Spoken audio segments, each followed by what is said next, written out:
If you're a lifter, the biggest enemy isn't the weight on the bar, it's the stiffness in your joints. If you can't hit the right depth or your shoulders ache every time you bench, you don't need more rest, you might need some functional mobility. Today I'm going to show you 5 essential gym floor stretches using equipment already around you. This will fix your tight hips, open up your chest, and lock your overhead reach. No fluff, just the science of moving better. Let's get to work.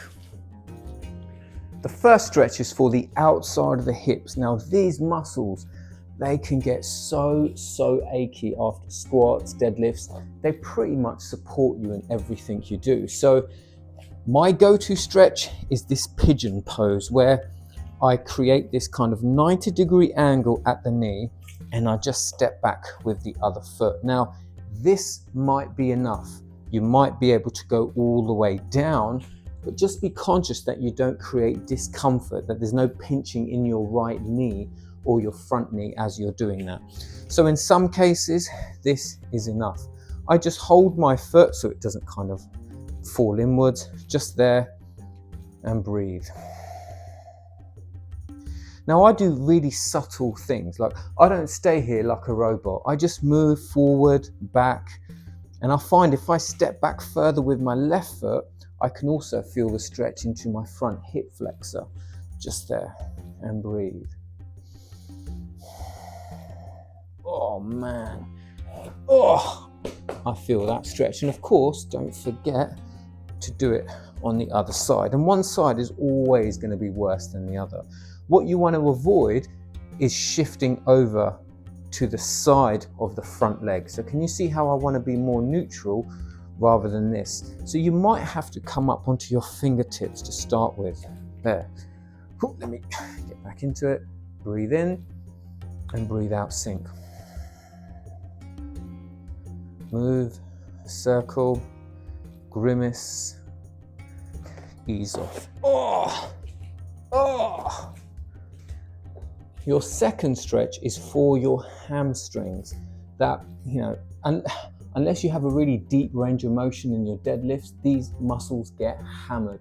They also support you when you're squat, so it's quite important for most men to stretch the hamstrings. And the best way to do it, straighten your legs, or if you need to, bend your knees to begin with, and you can always improve on that over time. And drop your forearms down onto the bench, there. And then over time, walk your feet closer, there. Maybe even at some point resting your head on your hands. Just breathe in and out of the nose, and you can eventually drop down. And if this is too easy for you, then you can always kind of rest your head down as well, trying to keep your legs straight the whole time. And again, if you see what I do, I never, do it like I'm in a yoga class trying to be a statue, or looking like I'm a statue. I shift forward, back, left, right. I really look for that stretch in the hamstring. So look at this. As I shift to my right, I feel it more in my right hamstring. Left hamstring. And people say you should never bounce in stretching. I don't know if I agree with that. There are different levels of bouncing, of course. So gentle bouncing is perfectly fine and feels really, really good. Bend into your knees, come up. Oh, stretch number 2, done.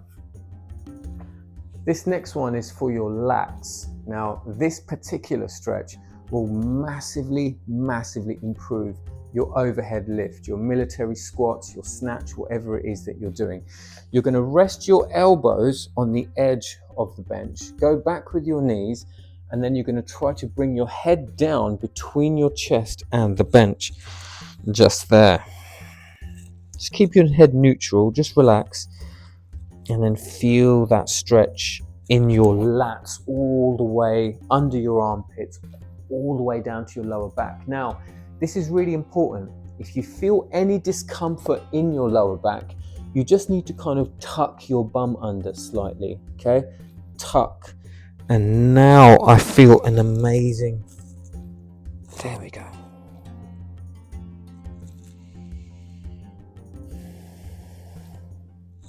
Notice as I breathe out, the stretch intensifies. As I breathe in, I'm not really stretching, I'm just trying to bring oxygen into my body so my brain is happy. And because it's happy, I take advantage of that on exhale by going deeper through the stretch. So breathe in, breathe out. Breathe in, breathe out.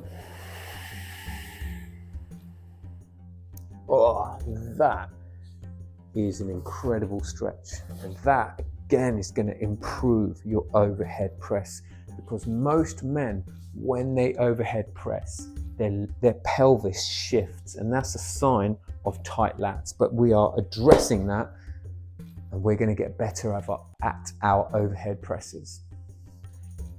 This is my go-to stretch in everything that I do. And it's because I have a history of lower back pain, and I know how compressed my lower back can feel when I'm training, just through creating that tension in your core. So there are pros and cons.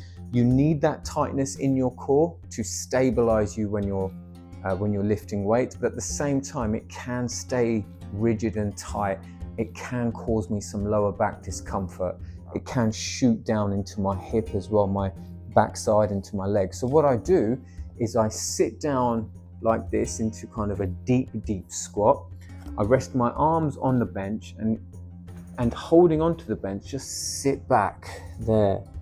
You're also stretching into your lats again, but you're also stretching into your glutes, the front of your thigh, and more importantly, if you relax enough and if you can breathe slowly, if you can get your heart rate down after the exercise you've just done, you can release and relax into your lower back. So what I mean by that is, if you've just done a bent over row, and we all know how demanding that is on your heart is thumping. At first, for the first 30 to 40 seconds, you're not stretching anything. You need your heart rate to lower down, and when it decreases, then you can just sink. So breathe in, feel your belly fill up, and breathe out. Feel that in your lower back. You can see I'm just falling backwards, but I'm holding onto the bench, and that is just another monstrous stretch. You know, it makes all the difference, because you don't want to be that gym bro, all tight and restricted, can't put a backpack on, can't scratch your back, can't kind of reach around and pass your little one hit the phone when he's in the car and he wants to play music on Spotify. You don't want to be that guy. So we want to be strong, but let's stay mobile at the same time. We don't need to be bendy and super bendy. We just need to not lose movement and mobility. Last stretch coming up. The pec stretch. Now this is the one that 99% of people get wrong, and I cannot emphasize this point enough. What most people do is they do this stretch. Now you're kind of only stretching your front head of the shoulder, and you're also really putting your shoulder into a bad place. It's not a good stretch. If anything, over time, I think you're going to aggravate your shoulder. The key to this, and it's exactly the same as when you do a pec fly here, is to get your shoulder back and then move with the chest. Now I feel the stretch in my pecs. Remember, your pecs attached to your arm come all the way across to the collarbone and your breastbone. Now I feel it. But when my shoulder was forward, I didn't feel anything. So ease off, roll your shoulder back, have your breastbone up, and then turn your torso away. There, now I feel the stretch. And that is just incredible. That feels amazing. Breathe in and breathe out. Turn a little bit more.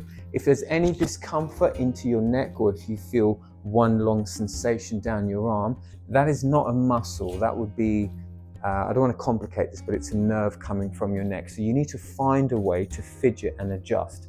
Most of the time, in my anecdotal experience, the shoulder is too high or too forward. So just drop it. You don't need to exaggerate. Just relax it, roll it backwards, breastbone up. There we go. See, I feel that, and I'm hardly doing anything. But if I do this, oh, it feels awful. Remember that for your pec fly as well. Before you pec fly, your shoulders shouldn't be here. Roll your shoulders back, lift your breastbone, and think about the chest doing the movement. Easy as that. So there you have it. Remember, lifting makes you strong, but mobility keeps you in the game. Don't forget to subscribe and show the channel some support. And if there's anything else you want help with, if you want me to make a video on a different type of topic or subject, just reach out. You can comment or email me, Zahir at akramyoga.co.uk.